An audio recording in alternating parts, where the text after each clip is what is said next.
여러분 안녕하십니까? 벤자민의 공식 포착입니다. 만나서 반갑습니다. 오늘 에코프로와 에코프로 BM의 주가 어제에 이어서 굉장히 또 돋보이는 모습을 보여줬는데요. 여기에서는 저희가 공매도에서 그 원인을 찾아볼 수가 있어야 됩니다. 지금 여러분들께서 보시는 게 공매도 잔고 금액 상위 종목입니다. 그래서 항상 이 코스닥 시장에서는 에코프로와 에코프로 BM이 이 공매도 잔고가 높은 종목으로 리스트업 되어 있었잖아요. 그런데 에코프로 BM의 그리고 또 에코프로의 공매도 잔고가 지금 최근 들어서의 데이터들을 바탕으로도 보면은 이게 지금 줄어들고 있어요. 그래서 잔고 비중이 높다라는 것은 기존에 예전부터 공매도를 때려놓았던 그런 주식수들이 계속 늘어왔다. 그래서 시가총액 대비해가지고 지금 공매도를 때려놓은 금액이 얼마 정도냐, 그리고 그 비율이 어느 정도냐. 그래서 코스피에서는 LG엔솔, 그리고 코스닥에서는 에코프로 BM, 에코프로, 그리고 비중으로만 본다라고 하면은 에코프로가 제일 높았어요. 그래서 이렇게 이 공매도를 많이 때려놓았던 이런 세력들이 오늘 같은 경우, 그리고 어제와 같은 경우, 그리고 그 이전에도 좀 있었는데 제가 이따가 보여드릴 겁니다. 공매도했던 주식을 다시 되갚는, 그러려면은 시장에서 주식을 매수해야 되겠죠. 그래서 공매도 잔고가 높다라는 것은 언젠가는 저만큼의 수량을 저 공매도 때려놓은 곳들이 다시 시장에서 주식을 매수해서 빌려왔던 곳에 갚아야 된다. 그래서 이 2차전지 시장에 약간 돈이 쏠림이 생겼을 때 이러한 상황이 벌어졌던 일이 23년도에도 한번 있었습니다. 그때가 6월달 초였어요. 5월 30일인가 이 전환사채 공시가 나오고요. 6월 그 다음 영업일에 6월달에 쇼스퀴즈 나와가지고 주가가 폭등을 해버렸습니다. 에코프로 BM, 에코프로 주가가 폭등을 했던 적이 있었는데 이때 공매도 때려놨던 금액들, 그리고 공매도 때려놨던 그런 주식수를 이 공매도 세력들이 급격하게 줄인 거죠. 그러려면 시장에서 매수를 해야 돼요. 그런데 이들이 같은 편인가요? 아닙니다. 이해관계가 다 달라요. 그래서 지금 여러분들께서 자료를 하나 제가 정리해 놓은 걸 보신다라고 하면은요, 공시 의무가 발생이 된 공매도를 때린 세력들의 이름입니다. 그리고 실질적으로 거래원으로 이제 볼 때는 대리인의 성명으로 봐요. 대리인의. 그래서 JP모건이나 골드만삭스, 그 다음에 과거에 신한도 많았었죠. 그리고 신한투자증권도 작년 9월까지도 이제 리스트가 되어 있었어요. 그런데 골드만삭스, 그리고 모건스탠리, JP모건, 메리츠증권, 그리고 삼성증권도 있고요. 이렇게 이 공매도를 때린 이런 매수에 대한 주체, 그리고 또 여기에 대리인, 그래서 거래원으로 보면 이 대리인으로 잡히게 되는 경우가 많습니다. 여러분들께서 이 공매도를 파악할 때 공매도 세력들이 이 시장에서 주식을 다시 매수해가지고 청산을 하느냐, 이런 부분들을 볼 때는 누가 때려놨지, 그리고 누가 많이 때려놨지, 이런 부분들을 봐야 됩니다. 그리고 이 공시가 발생이 되려면은 최소 10억 원 이상의 공매도를 쳐야 되고요. 그 다음에 상장 주식수의 0.01% 이상 공매도를 때렸을 때 이 공시를 하게 되어 있습니다. 그렇기 때문에 지금 이걸 가지고 파악하는 부분보다는 얘네들의 앞으로의 잔고 비중이 줄어들게 될 거다. 그런데 얼마나 줄일 수 있을까? 이 부분에 초점을 가지고, 그 다음에 앞으로 이제 에코프로와 에코프로 BM의 주식의 가격, 이거는 결국에는 2차전지 시장을 전반적으로 봐야 되는 인사이트를 가져가야 됩니다. 그리고 그 안에서 이제 양극재 밸류 체인의 지주회사인 에코프로가 하고 있는 개별적인 사업을 봐야 되고요. 그래서 지금 이 공매도 같은 경우는 이런 리스트업된 이렇게 공시를 한 회사들이 있다. 그러면 어떻게 파악하면 좋을까? 자, 그러면 오늘 같은 경우는 그러면 어느 쪽에서 매수가 들어왔길래 저희가 공매도에 쇼스퀴즈가 나왔을까, 이런 부분들을 좀 파악해 볼 수가 있어야 될 텐데, 우선은 순매수 상위 회원사 이거 봐야 되겠죠. 그리고 전체 다 나와 있는 건 아닙니다. 그래서 이 왼쪽 자료 보시면은요, 이 제가 10월 14일부터 10월 16일까지만 설정해가지고 지금 여러분들께 보여드리고 있거든요. 가장 높았던 순매수를 했던 곳이 JP모건입니다. JP모건 같은 경우도 아까 그 공매도 순보유잔고 이 공시 대상에 있었던 회사입니다. 그리고 신한증권, 그 다음에 오늘 같은 경우는 또 삼성증권이 또 올라와 있고요. 그래서 17일자 같은 경우는 이제 1영업일 또 지난 다음에 또 확인할 수가 있어요. 그래서 지금 상황으로 봤을 때는 이 공매도가 이 때려놓은 그 금액 있죠. 그리고 그 주식수들 이걸 갚으려면 시장에서 주식을 다시 매수해야 됩니다. 공매도는 주식을 빌려서 매도를 해놓은 거예요. 그러면 갚으려면 주식을 다시 사서 되돌려줘야 됩니다. 그래서 연기금이나 보험사, 은행 같은 곳이 이런 주식을 대여를 해주고요. 그리고 투자회사들이 이런 주식들을 빌려다가 업황이 안 좋은 곳들, 이런 곳의 기업들을 공매도를 때리는 거죠. 그래서 오늘 매수가 많이 들어온 곳을 저희가 확인을 해보면은 공매도 숏스퀴즈가 분명 나왔다. 그리고 이 친구들 사이에서도 뭐 강한 유대관계가 있고 같은 힘을 합쳐가지고 움직이는 게 아니라 내가 먼저 사서 갚아야지, 이런 상황이 벌어지게 되는 거죠. 그 중에 하나가 JP모건이 있었다라고 저는 보고 있고요. 자, 그리고 저희가 이런 데이터들 같은 경우는 한국 거래소에서 다 긁어올 수가 있어요. 그래서 제가 1년치 데이터를 가져와 가지고요. 공매도 순 보유잔고 수량, 그리고 상장 주식 수, 그리고 보유잔고 금액, 그리고 여기에 추가적으로 증감률을 제가 따로 계산을 했어요. 그리고 기준 시점 대비 작년 10월 17일 대비해 가지고 공매도 순 보유 잔고가 어떻게 변해왔는지 일자별로, 그 다음에 기준 시점 대비해 가지고.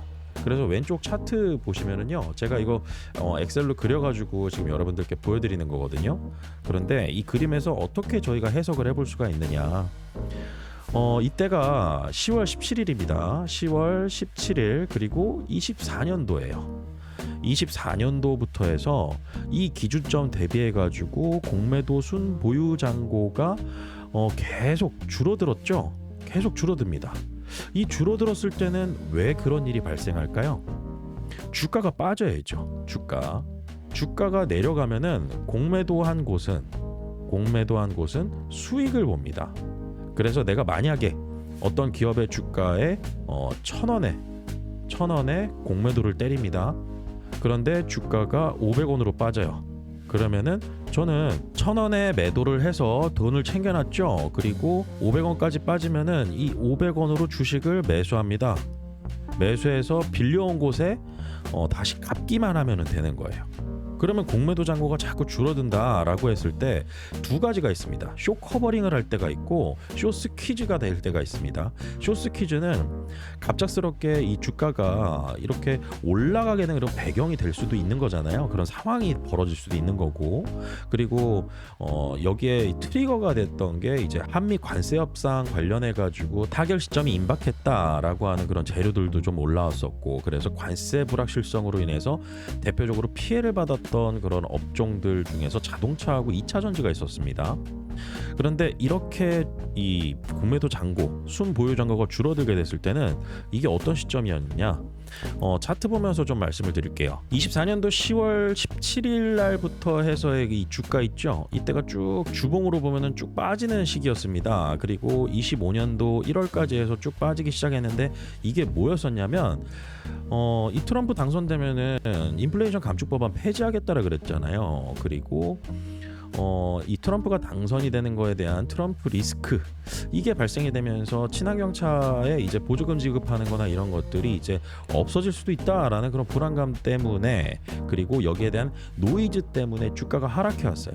그래서 주가가 하락하면 하락할수록 공매도는 수익을 보니까 공매도 잔고는 더 줄어들게 되는 거죠. 공매도를 때려놨던 그 주식을 다시 시장에서 매수해 가지고 갚아버리는 겁니다.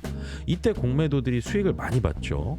그러다가 갑자기 오늘과 같은, 그리고 어제와 같은 이런 주가 급등의 어떤 상황이 벌어졌을 때, 이럴 때 저 공매도를 때려놨던 이 잔고 금액이 크면 어떨까요? 공매도한 입장에서는, 공매도를 때려놓은 입장에서는 갑자기 주가가 이렇게 급격하게 상승하게 되면은 우리는 손실을 보게 되는 겁니다. 그래서 이 손실을 보게 되는 것을 막기 위해서는 빨리 다른 사람들보다, 다른 세력보다, 다른 투자 주체들보다 빨리 시장에서 주식을 매수해서 내가 먼저 갚아버려야지. 그러려면 시장에서 주식을 매수해야 되는 상황이 벌어지는 거고, 이게 주가를 급등시키는 그런 요인이 되는 거죠. 그런데 이게 과거에 또 어떤 일이 있었느냐, 23년도에 이런 적이 있어요. 23년도 6월 달쯤이었거든요. 그래서 이 23년도 6월 초였었는데 이때 이렇게 급등을 하게 되는 이런 상황이 벌어졌을 때가 대표적으로 공매도들이 엄청나게 청산당했던 그 시기였어요. 그때가 무엇이었었냐? 에코프로 BM이 전환사채로 엄청나게 큰 돈을 사모펀드로부터 이 자금을 수여를 받게 되는 거죠. 그래서 이때 당시에 뭐 전기차 이제 시장이 그리고 2차 전지 시장이 피크아웃이다. 그래서 이제 좋은 시절 다 끝났다. 앞으로 이제 광물 가격 떨어지면서 기존에 이 레깅 효과로 얻었던 그런 이익이나 이런 부분들이 이제 줄어들게 될 것이다 라는 것들 때문에 공매도도 늘어나고 여기에 대한 노이즈들이 있었는데, 그때 투자 자금 받은 것 때문에 에코프로와 에코프로 BM의 이 주가가 상승하면서 공매도들이 엄청나게 털려나갔던, 그런데 그 이후에 공매도가 또 늘어나게 됩니다. 그래서 여러분들께서 지금 아까 차트 제가 보여드렸었는데 이렇게 공매도가 이 잔고가 자꾸 줄어드는 이러한 추세에 있어서는 주가가 빠지는 시기다. 그리고 공매도 세력들이 이제 돈을 벌어가는 시기다. 그런데 다시 고개를 드는 순간 이 시기는 또 언제냐? 공매도 잔고가 자꾸 늘어나는 거죠. 지금보다 더 빠질 거야. 10월 17일 기준점 대비해가지고 엄청나게 많이 늘어났습니다. 그래서 이렇게 빠졌다가 수익을 보고 다시 늘어나고, 그 다음에 살짝 빠졌다가 엄청나게 다시 늘어나서 6%가 넘어갔었어요. 그러다가 최근 들어서 이런 모습들이 보이죠.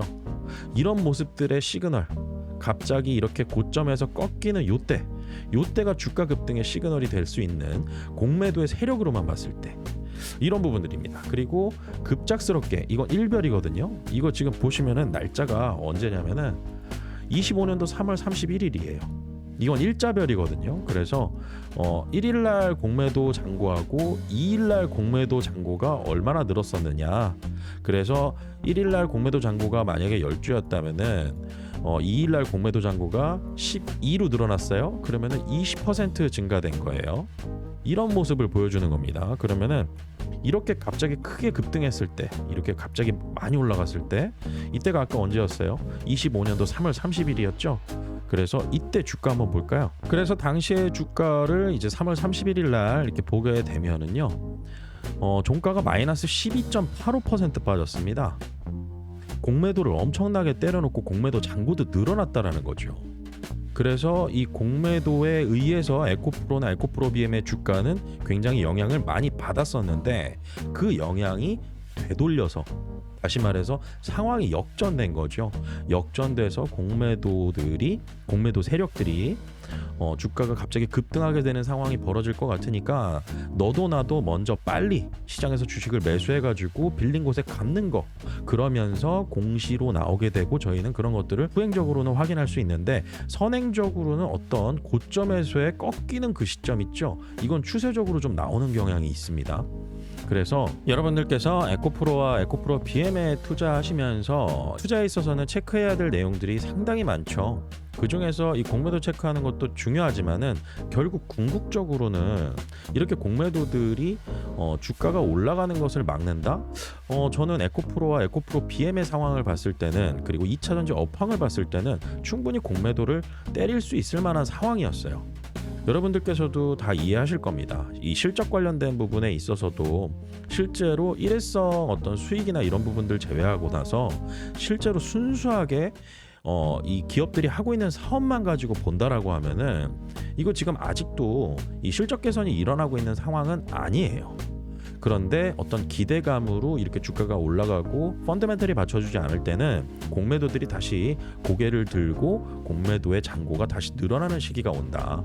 그래서 저희가 이 공매도를 체크하는 것도 중요하지만 실질적으로 이 사업을 하고 있는 이런 기업들의 이익과 매출에 대한 추적을 하는 게 훨씬 더 이 투자에 있어서는 유익하다. 그리고 저는 이벤트성으로 이렇게 올라갔다라고 보고 있어요. 이게 추세 전환을 하기 위해서는 이 전기차 시장뿐만 아니라 지금 ESS 시장도 굉장히 많이 주목을 받고 있잖아요. 그래서 이런 쪽으로 해가지고 이 양극재를 이제 에코프로나 에코프로 BM이 에코프로는 이제 지주회사고 에코프로 BM이 만들어야 되는데, 지금 이 ESS 향으로는 LFP 양극재 필요합니다. LFP.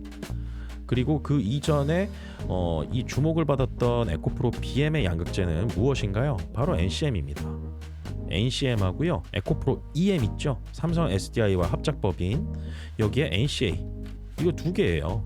그래서 파워툴향 NCA 그리고 이 3원계 배터리 이쪽으로 생산 라인이나 이런 것들을 굉장히 확장을 많이 해오고 있었는데 LFP로 이제 전환해 가면서 그리고 ESS 향으로 이 매출이 점점점 늘어나고 있는 것들은 보여주고는 있죠. 실적 발표 때마다 알려주고는 있는데 손실을 상쇄하고 이익을 만들어낼 수 있을 만큼의 어떤 규모는 아니다. 다만 중요한 거는 에코프로를 투자하게 됐을 때는 여러분들께서 이 투자에 대한 목적을 정확하게 가져가시는 게 중요합니다. 뭐냐면은 저희가 양극재 투자할 거면은 그냥 에코프로 BM에 투자하면 되잖아요. 그런데 왜 꼭 지주회사인 에코프로에 투자해야 될까? 에코프로 이노베이션 있죠. 리튬 관련된 그리고 에코프로 CNG 있죠. 폐배터리 관련된 이 두 회사에 FI 자금들이 들어와 있어요. FI 자금 재무적 투자자죠. 그리고 목적은 IPO예요. IPO인데 리튬 관련된 에코프로 이노베이션과 폐배터리 관련된 에코프로 CNG 같은 경우는 합병에 대한 이슈가 생길 수도 있습니다. 그리고 앞으로 이 전기차 시장에 그리고 또 2차 전지 시장에 핵심 광물 관련해 가지고는 탈중국화가 점점 더 심해질 거예요. 그러면은 이 에코프로가 하고 있는 니켈 재련 사업 같은 경우도 굉장히 주목을 받게 될 수밖에 없습니다. 그래서 여러분들께서 에코프로 투자하시면서 저 벤자민과 함께 제가 브리핑해 드리는 내용들을 확인해 보시면서 같이 투자하실 수 있는 방법을 제가 알려드릴게요. 여러분들께서 제가 올려드리는 영상 보시면은요, 영상 하단에 이제 설명란 있고요. 여기 더보기 버튼 눌러 보시면은 제가 이렇게 저와 소통할 수 있는 방법들을 좀 나열을 해놨습니다. 그 중에 가장 중요한 게 바로 제가 운영하는 네이버 프리미엄 컨텐츠라고 합니다. 네이버 플랫폼이에요. 그리고 이 네이버 프리미엄 컨텐츠 같은 경우는 이렇게 클릭하셔가지고 여러분들께서 내용을 확인하실 수가 있는데 구독을 하셔야 됩니다. 이 구독 관련돼가지고 제가 공지사항 올려놨거든요. 이 구독 관련해서 공지사항을 올려놨고 그 다음에 네이버 톡톡이라고 있습니다. 네이버 톡톡 버튼을 누르시면 네이버로 여러분들께서 아이디 로그인 하시고 저한테 상담 요청을 하실 수가 있어요. 그래서 이렇게 확인하시면 되고요. 그 다음에 네이버에다가 벤자민의 공식 포착이라고 검색하셔도 다 나와 있습니다. 그래서 이 채널 안에서는 제가 크게 세 가지로 말씀을 드립니다. 우선은 카테고리가 간략해요. 첫 번째로 벤자민 데일리가 있습니다. 제가 투자하고 있는 종목들이 있어요. 에코프로가 그 중에 하나예요. 그리고 이 데일리에서는 투자하고 있는 종목들의 브리핑을 해드립니다. 장중에 무슨 일이 있었는지 그리고 앞으로 어떻게 될 것 같은지 그리고 여기에 대해서 종목들이 있으면 포트폴리오가 있을 거 아니겠어요? 그러면은 이 포트폴리오에 제가 여기 이렇게 보시면은요. 예전에 매수 의견을 드리고 그 다음에 매도 의견을 드렸던 종목들을 상세히 다 기록을 해놨습니다.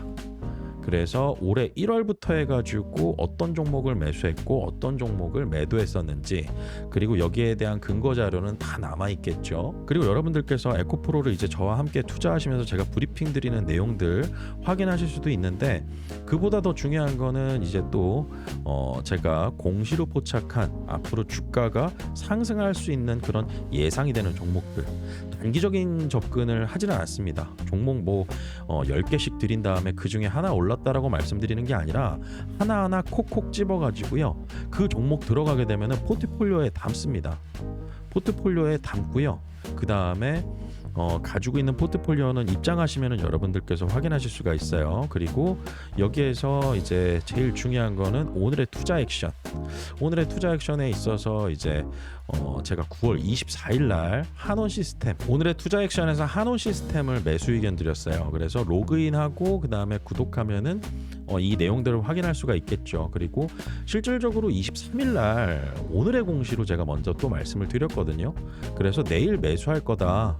그래서 오늘의 공시 중에서 이제 앞으로 우리가 좀 매수 예정인 종목들 이런 종목에 대해서 한온 시스템을 9월 23일 날 유상증자 발표하면서 제가 어떻게 언급을 드렸냐면 오늘의 투자 액션으로 신규 매수 의견 드릴 예정이니 참고하시길 바랍니다 라고 말씀을 드렸고요. 그 다음에 24일 날 매수 의견을 드렸고 주가는 이제 급등해 가지고요 수익 구간이죠. 그리고 제가 텔레그램 운영하다가 이쪽으로 넘어온 거기 때문에 상당히 많은 내용들 내용들 같은 경우는 텔레그램에 있습니다. 멤버십 텔레그램을 제가 운영을 하고 있었거든요. 그래서 최근 들어간 종목 중에서는 한온 시스템이 있고 그 이전에 DB 하이텍이 있습니다. 계속 팔로우하면서, 그리고 또 두산 에너빌리티 같은 경우는 제가 왜 이렇게 또 말씀을 드리느냐, 작년 11월부터 들고 있던 종목입니다. 매수 의견 드리고 작년 11월부터 가지고 있던 종목이에요. 그리고 최근 들어서의 이 하나의 또 오늘의 투자 액션 중에서 성과가 좋았던 게 있다라고 하면은 금 ETF를 제가 매수 의견 드렸어요. 에이스 KRX 금 현물 ETF. 그래서 제가 정확하게 이 비중에 관련돼서, 그리고 이 에이스 금연물 같은 경우는 꼭 포트폴리오에 담으셔라. 그리고 이 금이 상승하게 되는 그런 배경들에 대해서 계속 스터디하면서 가는 거죠. 그래서 여러분들께서 영상 설명란 참고해 보시면은요, 저랑 컨택할 수 있는 방법 여러 가지 다 말씀을 드려놨으니까요. 앞으로 저 벤자민과 함께 정보 공유 잘 하시고요. 좋은 투자 수익 기회도 잘 만들어 가시길 바라겠습니다. 오늘 영상 마치겠습니다. 구독과 좋아요는 큰 힘이 됩니다. 벤자민이었습니다.